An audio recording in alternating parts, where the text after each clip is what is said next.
새벽 4시 한국 경부 고속도로에서 그녀는 자신의 눈을 의심했습니다. 이게 진짜 도로라고. 독일에서 온 그녀는 아시아 국가에서 이런 예술적 풍경을 마주할 거라 상상도 못했습니다. 회색 콘크리트만 보아온 그녀의 눈에 비친 것은 분홍빛 꽃들과 태양광 패널로 장식된 아름다운 길이었습니다. 그러나 이 아름다움 뒤에는 그녀를 충격에 빠뜨릴 인간 드라마가 숨겨져 있었습니다. 택시 기사의 고백을 들었을 때 그녀는 처음으로 카메라를 내려놓고 눈물을 훔쳤는데요. 그 사연, 바로 들어가겠습니다.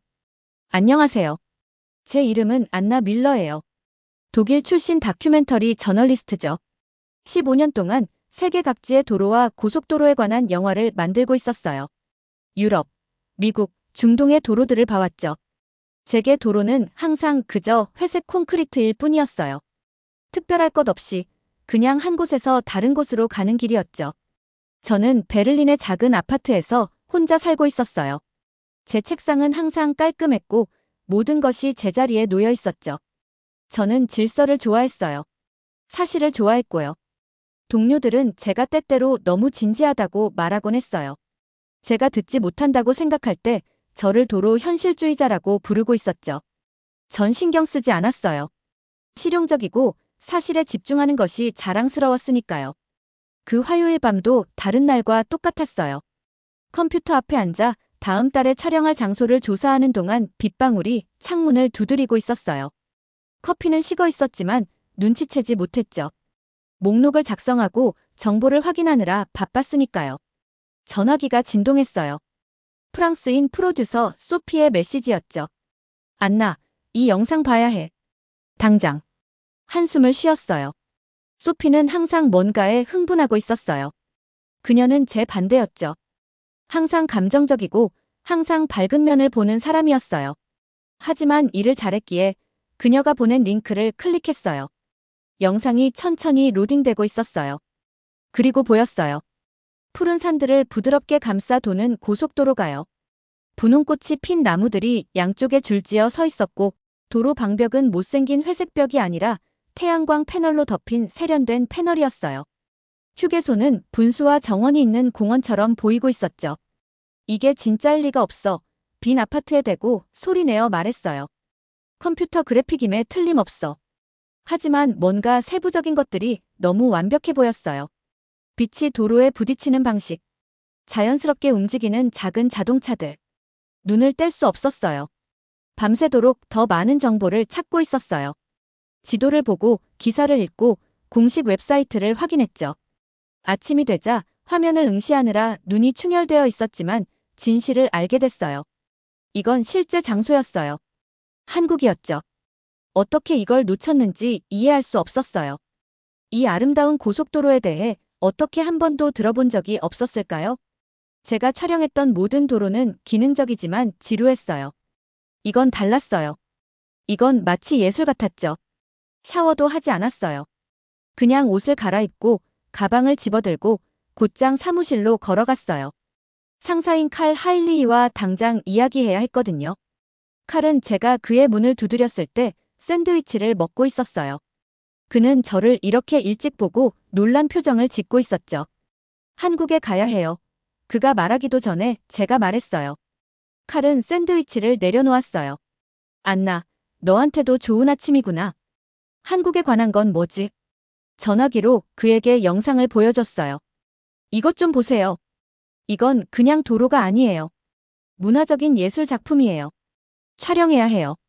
그는 잠시 지켜보다가 안경 너머로 저를 바라봤어요. 우리 다음 프로젝트는 아시아가 아니라 동유럽으로 예정되어 있잖아. 바꿀 수 있어요. 제가 고집을 부렸어요. 오랫동안 듣지 못했던 무언가가 제 목소리에서 들리고 있었어요. 진짜 흥분이요. 어제의 저와는 완전히 다른 사람처럼 느껴지고 있었죠.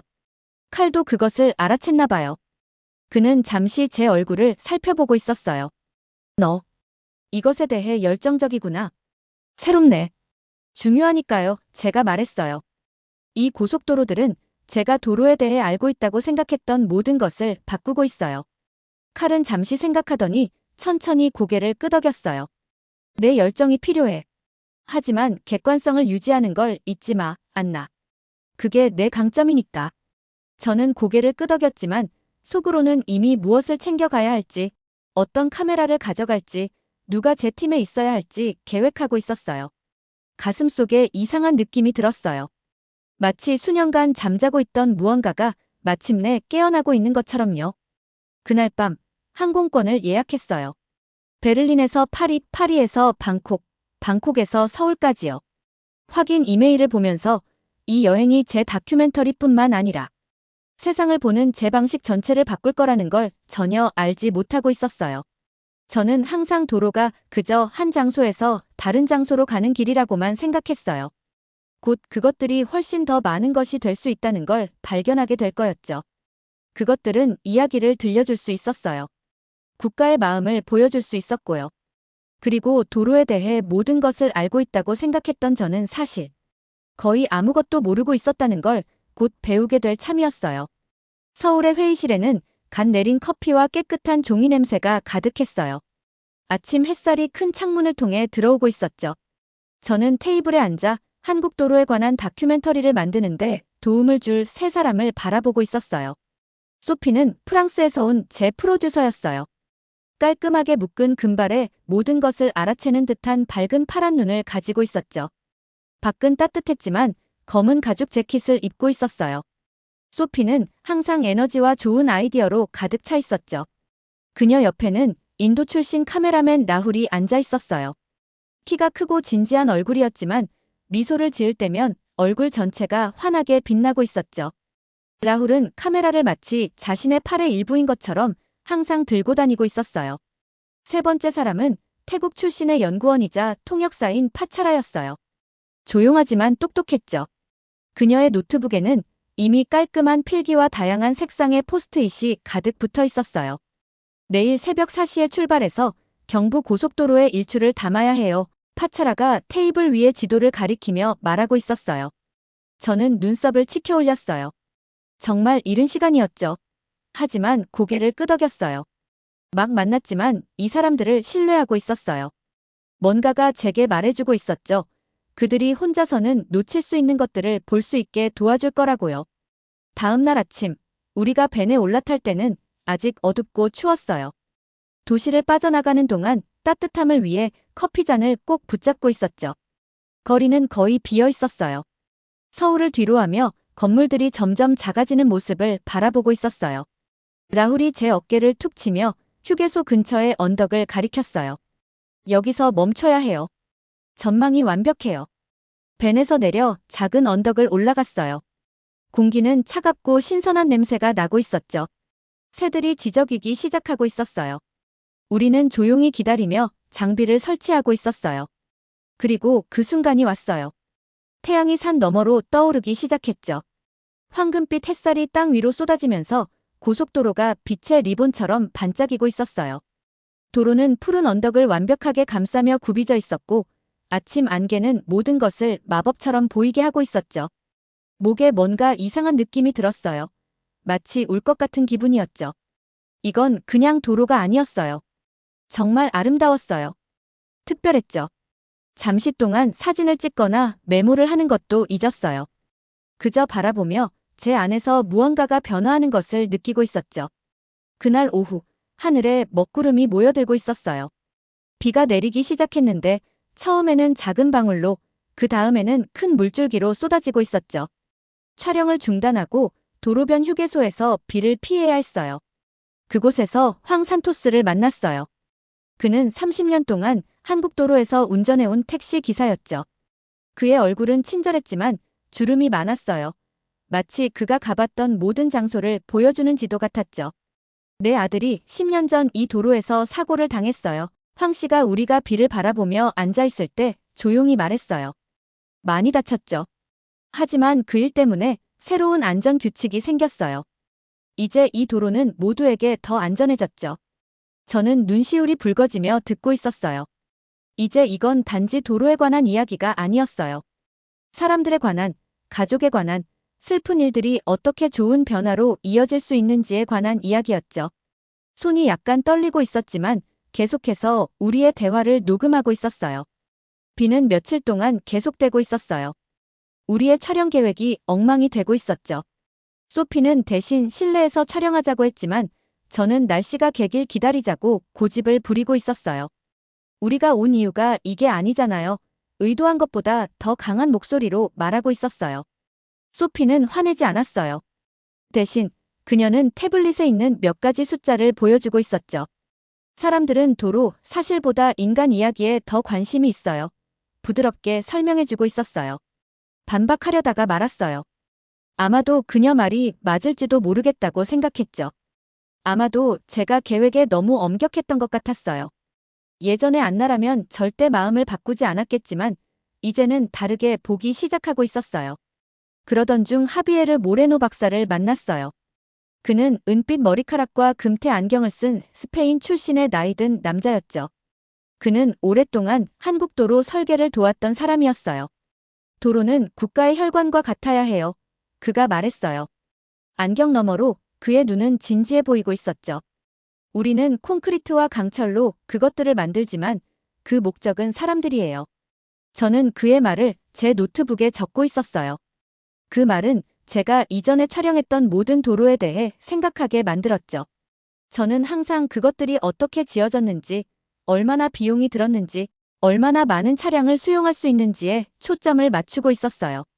가장 중요한 부분을 놓치고 있었죠. 그것들을 사용하는 사람들, 이 도로들로 연결된 삶을 사는 사람들 말이에요. 그날 밤 호텔방에서 창문에 비친 제 모습을 바라보고 있었어요. 밖에서는 자동차 불빛이 밝은 강처럼 고속도로를 따라 움직이고 있었죠. 저는 베를린을 떠났던 그 실용적이고 사실 중심적인 안나가 여전히 같은 사람인지 궁금했어요.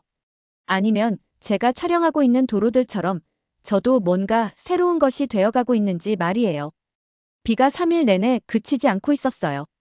하늘에서는 누군가 거대한 샤워기를 틀어놓은 것처럼 물이 쏟아지고 있었죠. 우리의 촬영 일정은 엉망이 되었어요. 아름다운 고속도로와 휴게소를 촬영할 예정이었는데 이제 우리는 호텔 안에 갇혀 창문을 타고 내려가는 빗방울 경주를 구경하고 있었어요. 답답하고 화가 나고 있었어요.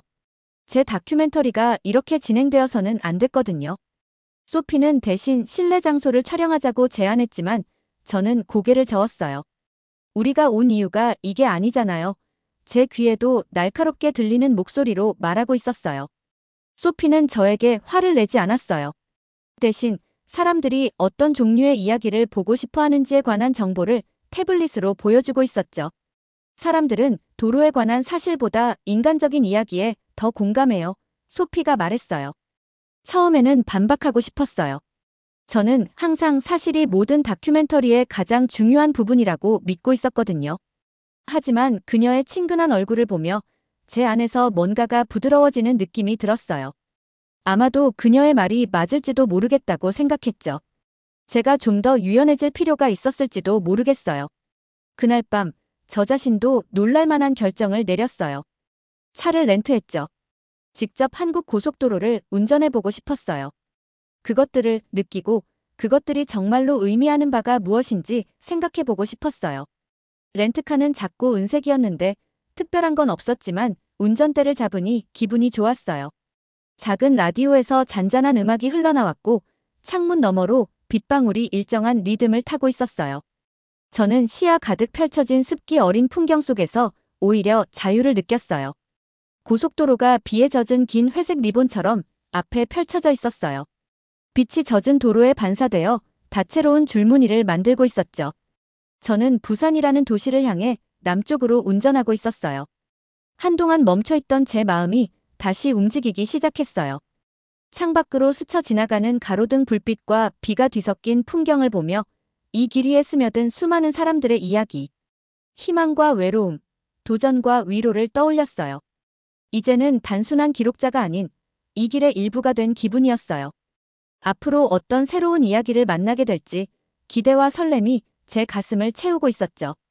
배가 고파지자 안성이란 휴게소에 멈췄어요. 독일처럼 화장실과 자판기만 있는 곳이 아니었어요.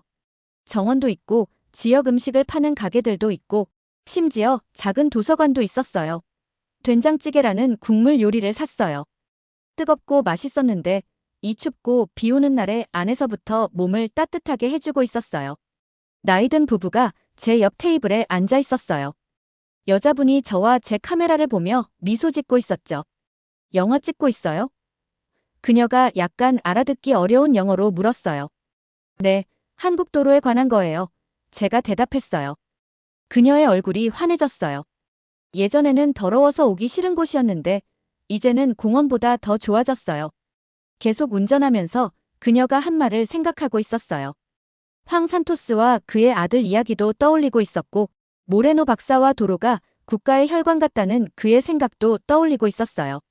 제 여정에서 가장 어려운 부분은 비도, 바뀐 일정도, 심지어 낯선 나라에 있는 것도 아니었어요. 가장 어려운 부분은 제 안에 있었죠. 15년 동안 저는 도로를 한 가지 방식으로만 봐왔어요. 콘크리트로 만든 실용적인 것으로요. 이제 그 관점이 허물어지고 있었어요. 마치 낡은 건물이 무너지는 것처럼요. 대전이라는 도시 근처에서 작은 휴게소에 차를 세웠어요. 비 오는 가운데 다른 차들이 지나가는 모습을 보며 차 안에 앉아 있었어요. 각 차마다 사람들이 타고 있었죠. 여행 가는 가족들, 집으로 돌아가는 직장인들, 서로 방문하는 친구들. 각 차는 누군가의 이야기의 일부였어요. 전화기를 꺼내 소피에게 전화를 걸었어요. 계획을 바꿔야 할 것 같아요. 제가 말했어요. 도로 자체보다는 이 도로를 이용하는 사람들에 더 초점을 맞추고 싶어요. 소피의 기쁜 반응에 저도 미소를 짓고 있었어요. 그녀는 제가 그녀가 이미 알고 있던 것을 깨닫기를 기다리고 있었던 거예요. 최고의 이야기는 사람들에 관한 것이라는 것을요. 비는 그날 밤에 마침내 그쳤어요.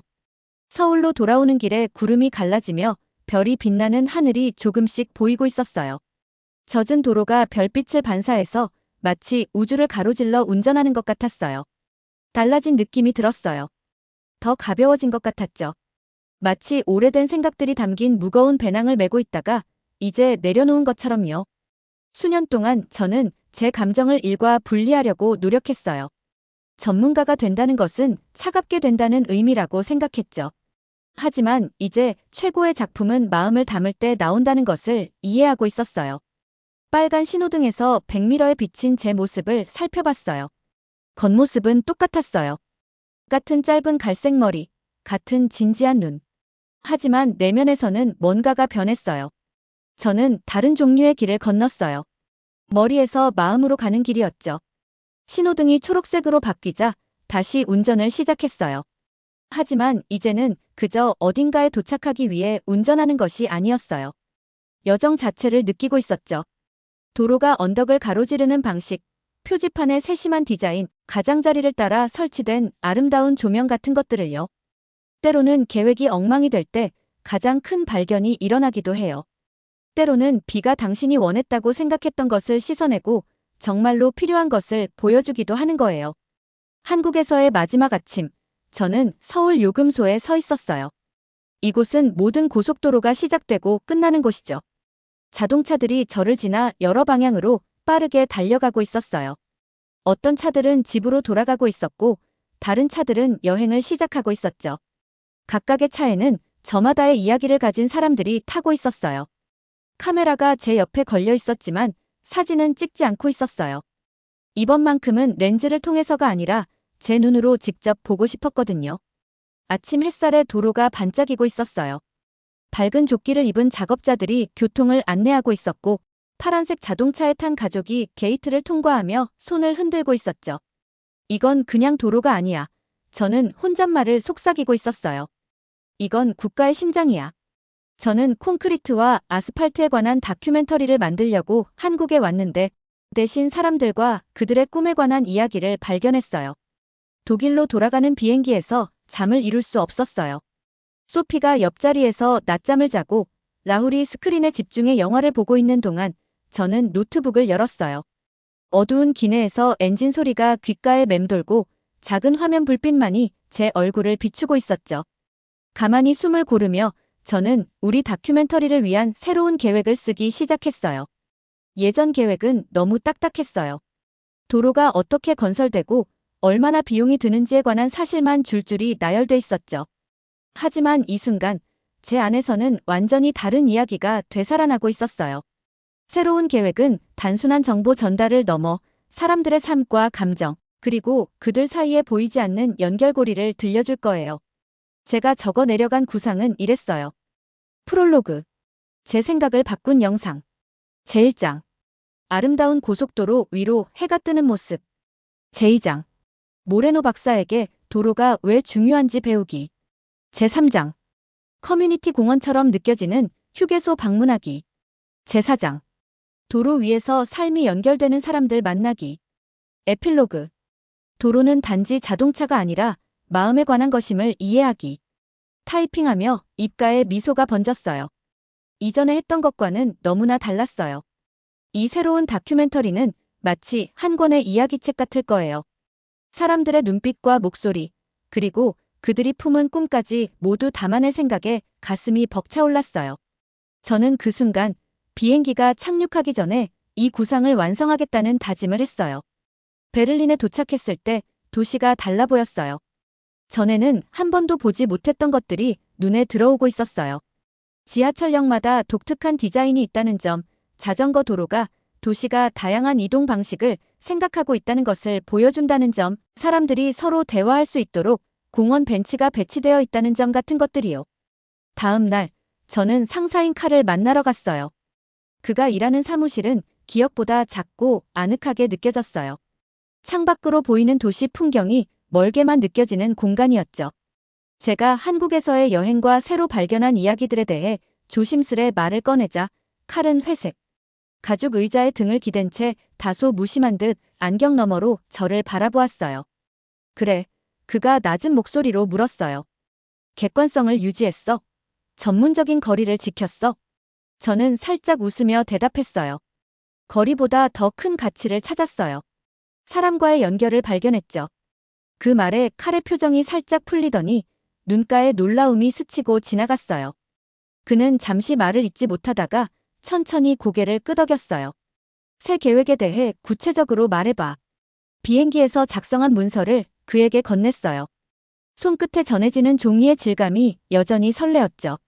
칼은 조용히 읽기 시작했고 각 페이지를 넘길 때마다 눈썹을 치켜올리며 호기심 어린 표정을 지었어요. 다 읽은 뒤 그는 책상 위에 손을 얹고 저를 올려다보았어요. 이건 내 평소 작업 스타일과 완전히 다르네, 안나. 알아요. 제가 자신 있게 대답했어요. 하지만 더 좋은 결과를 만들 거예요. 그 후 3개월 동안 우리는 새벽까지 함께 영화를 편집했어요. 스크린 앞에서 서로 의견을 주고받으며 컷 하나하나에 생명력을 불어넣었죠.